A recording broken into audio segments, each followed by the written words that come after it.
அவசியம் வாஸ்து பார்த்து தான் நம்ம வீடு கட்டணுமா? அதனால் நமக்கு என்ன பெனிஃபிட் அப்படின்னா,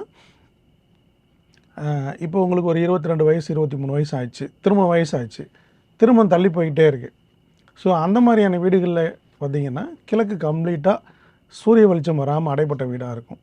அல்லது வேறு ஏதாவது தவறு இருக்கும். தென்மேற்கில் பெட்ரூம் இல்லாமல் பூஜை ரூமாக வச்சுருக்கிறது, அங்கே வந்து ஹாலாக வச்சுருக்குது. இந்த மாதிரியான வீடுகளில் இந்த திருமண தடை அப்படின்ற விஷயம் இருக்கும். நீங்கள் இது அப்படியே ரிவர்ஸில் ஸ்டடி பண்ணிங்க அப்படின்னா, வாஸ்துப்படி சரியாக இருக்கக்கூடிய வீடுகளில் 22 23 வயசில் அந்த திருமண வயது வரும்போது ஆட்டோமேட்டிக்காக அவங்க திருமணம் ஆகி போயிடுறாங்க. ஸோ நான் எக்ஸாம்பிளுக்கு திருமணம்னு சொல்லியிருக்கேன்.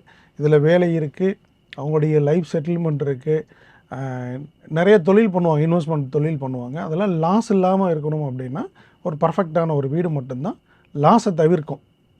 ப்ராஃபிட் அப்படின்றதே லாஸை தவிர்க்கிறதே ப்ராஃபிட்டு தானே. ஸோ பேசிக்காக வாஸ்து பார்க்குறது லாஸை தவிர்க்கிறது தான். ஸோ ஃபேமிலிக்குள்ளே அந்தந்த வயசில் அந்தந்த நிகழ்ச்சி வந்து ஆட்டோமேட்டிக்காக நடக்க ஆரம்பிச்சிடும். ஸோ இதுக்கு தான் வாஸ்து பார்த்து பண்ணணுன்றது.